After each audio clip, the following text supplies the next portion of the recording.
दोस्तों नमस्कार और आप देख रहे हैं न्यूज़ बकेट में आपका स्वागत है। पुरानी पेंशन बहाली को लेकर लगातार कर्मचारी संघर्ष कर रहे हैं। जिस तरीके से विभिन्न संगठन इसको लेकर लगातार जद्दोजहद कर रहे हैं और हमारे साथ हैं तमाम लोग हैं, शिक्षक हैं। इनसे बात करते हैं कि पुरानी पेंशन बहाली क्यों चाहते हैं लोग। ये बताइए, पुरानी पेंशन बहाली क्यों चाहते हैं? देखिए सर, कोई भी व्यक्ति जो है अपने भविष्य की सुरक्षा चाहता है। सभी कर्मचारी 2004 से पहले उनको उनके अंतिम वेतन के आधे के बराबर पुरानी पेंशन मिलती थी, जिससे कि बुढ़ापे में उसका जो जीवन यापन था किसी पे डिपेंड नहीं होता था, अपना कर पाता था। जिस कर्मचारी ने अपना पूरा जीवन सरकार को दिया है, समाज को दिया है, उसको इतना अधिकार बनता है कि उसका जो बुढ़ापा है सही हिसाब से कम गणनापूर्ण तरीके से जी पाए। इसके लिए हम चाहते थे कि ये पुरानी पेंशन बनी रहे, क्योंकि जो अभी NPS का जो मॉडल है जो सरकार ने इंट्रोड्यूस किया है, इसमें पर्याप्त अनिश्चितता है। हमारा जो अनुभव रहा है, हमारे जो साथी रिटायर हुए हैं, कि NPS में उनको कितनी पेंशन मिलेगी तय नहीं है। तो इस कारण से जो अनिश्चितता है, इस अनिश्चित भविष्य के खिलाफ हम लोग पुरानी पेंशन की मांग करते हैं। और भी लोग हैं, ये बताइए पुरानी पेंशन बहाली क्यों चाहते हैं आप लोग? पुरानी पेंशन बहाली तो स्वाभाविक है कि जो कर्मचारी 62 वर्ष तक नौकरी करेगा, उसके बाद उसको बुढ़ापे में क्या मिलेगा? बुढ़ापे का सहारा ही पुरानी पेंशन है। तो आप लोग जब आप लोगों की मांग है तो अधिकारियों को क्यों घेर रहे हैं? अरे सरकार को घेरते, मुख्यमंत्री को घेरते, शिक्षा मंत्री को घेरते आप।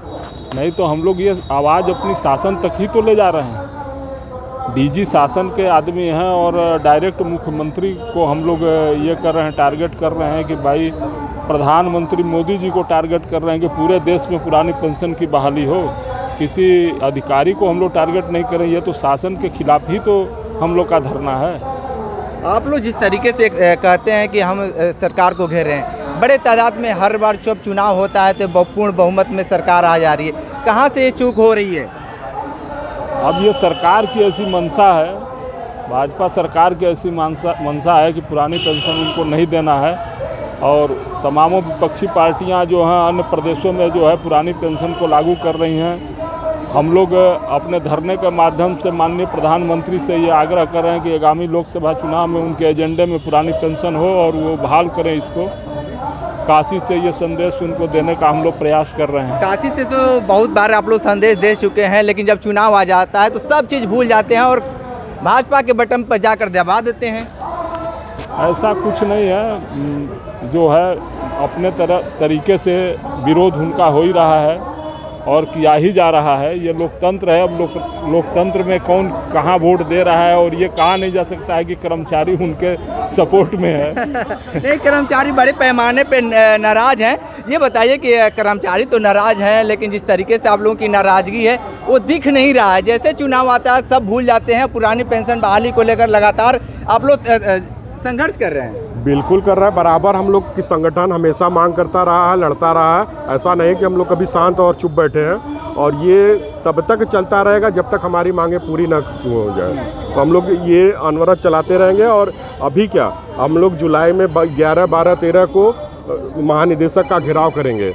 उसके बाद भी बात नहीं बनती है तो अब हम लोग सितंबर अक्टूबर में विधानसभा का घेराव करने वाले हैं। बड़े पैमाने पे पूरे प्रदेश भर के शिक्षक जुटेंगे। आप लोग लखनऊ क्यों जाते हैं? आपके बनारस में आए दिन मुख्यमंत्री और प्रधानमंत्री का दौरा होता है, इनको घेर लेते हो तो काम हो जाता है। हम लोग पढ़े लिखे, अब चूंकि हम लोग शिक्षक हैं, एक हम लोग समाज को मार्गदर्शन करने वाले लोग हैं। अब इस तरह की चीज़ें हम लोग अभी नहीं करना पसंद करते हैं। हम लोग चाहते हैं कि हम लोग की मांगे आसानी से सरकार और शासन पूरी कर दे। शिक्षक एक ऐसे लोग हैं जो सरकार बनाते हैं और गिराते हैं, तो ये क्यों ऐसा उलटफेर क्यों नहीं हो रहा है कि सरकार जाग जाती? बिल्कुल आपने सही कहा कि शिक्षक ही ये इसमें अहम भूमिका है सरकार बनाने और बिगाड़ने में।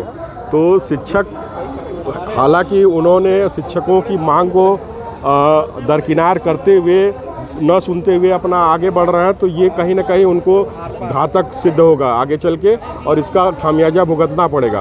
क्योंकि शिक्षक का सहयोग यदि उनके मांगे पूरी नहीं करेंगे तो हमें नहीं लगता कि वो बहुत ज़्यादा समय तक टिक पाएंगे, सरकार में रह पाएंगे। ठीक है, आप क्या कहेंगे जिस तरीके से आप लोग लगातार संघर्ष कर रहे हैं? छोड़कर बोलते जाइए। देखिए, सबसे बड़ी चिंता इस बात की है कि बेसिक शिक्षा परिषद विभाग में हमारे रसोइयाँ, जिनको बहुत कम मानदेय मिलता है काम के हिसाब से, हमारे शिक्षा मित्र भाई जो हैं उनको बहुत कम मानदेय मिलता है, क्योंकि अन्य विभागों में समान कार्य समान वेतन की बात की जाती है तो उनके साथ क्यों इस तरह का दुर्व्यवहार किया जाता है।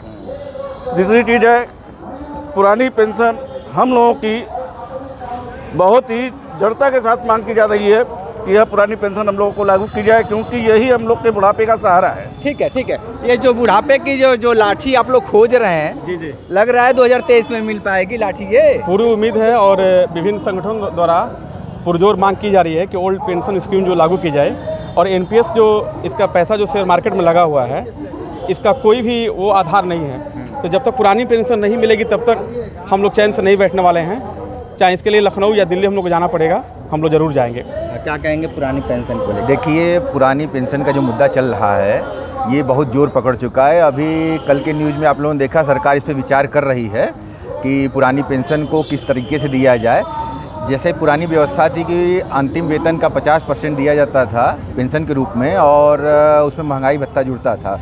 तो सरकार का कल का कुछ ऐसा विचार न्यूज़पेपर्स में आया है जो हम लोगों ने पढ़ा कि वो भी 40 से 45% देना चाह रहे हैं। लेकिन हम लोगों की बस एक मांग है, पुरानी पेंशन जैसे पहले थी वैसे ही हमें चाहिए। ठीक है, तो देखिए, हाँ, एक क्या बात करनी थी आपसे। हम लोग का जो कन्वर्सेशन आपसे हुआ है वो ज़्यादातर इस मुद्दे पर हुआ है कि हमारी क्या मांग है, और हमारी जो मांग है इसके लिए सरकार बनने से या हम लोग सरकार क्यों नहीं बदल पा रहे हैं। मैं स्पष्ट करना चाहता हूँ अपने संगठन की तरफ से, आपकी तरफ से भी, कि हमारी मांगे हमारे मांगों के पक्ष में है। हमारा जो धरना है हमारी मांगों के पक्ष में है, हमारा धरना किसी सरकार के पक्ष में नहीं है। नहीं देखिए, नहीं, हमारा सवाल ये है कि सरकार से जो मांग रहे सरकार ही न पूरी करेगी आपकी बात। सर, आप मेरी बातें पूरी होने दीजिए, अपनी बातें मेरे मुंह में मत डालिए। मुझे कल जो मैं कहना चाहता हूँ, मैंने फिर कहा, हमारा जो धरना है हमारी मांगों के पक्ष में है। हमारा धरना किसी सरकार के पक्ष में नहीं है। हमारा जो आकलन है कि हमारी मांग कमज़ोर इसलिए पड़ती है कि या कोई मांग कमज़ोर इसीलिए पड़ती है कि उस मांगों का राजनीतिकरण हो जाता है। हम अपनी मांगों का राजनीतिकरण नहीं चाहते हैं, हम सिर्फ अपनी मांगे चाहते हैं, और हम अब मांगे कंसल्टेशन के प्रोसेस से चाहते हैं कि एक विचार बने, सरकार बैठे, हमारे प्रतिनिधि बैठे, एक कोई ऐसा रास्ता निकले जो सभी को मान्य हो। हम किसी के विरोध में नहीं। ठीक है, हम अपनी तो मांगों के ये पक्ष में देखिए कर्मचारी हैं और सीधे तौर पे ये बूढ़े की जो सहारा होता है, जो पुरानी पेंशन को लेकर ये लगातार संघर्ष कर रहे हैं। देखना दिलचस्प होगा कि आने वाले वक्त में सरकार इनकी पेंशन देती है नहीं। ग्राउंड जीरो से रिपोर्ट कर रहे थे, तो हमारे साथ बने रहे न्यूज़ बकेट के साथ। हमें दीजिए इजाजत, नमस्कार। पेश है न्यूज बकेट हिंदी मासिक पत्रिका। पढ़ें इस महीने की पूरी खबर विस्तार से हमारे न्यूज बकेट की मैगजीन में। हमारी ई मैगजीन को मुफ्त में पढ़ने के लिए अभी लॉगिन करें www.newsbucket.in पर। इसके अलावा रोज की ताज़ा खबरों के लिए हमारे YouTube चैनल को तुरंत सब्सक्राइब करें।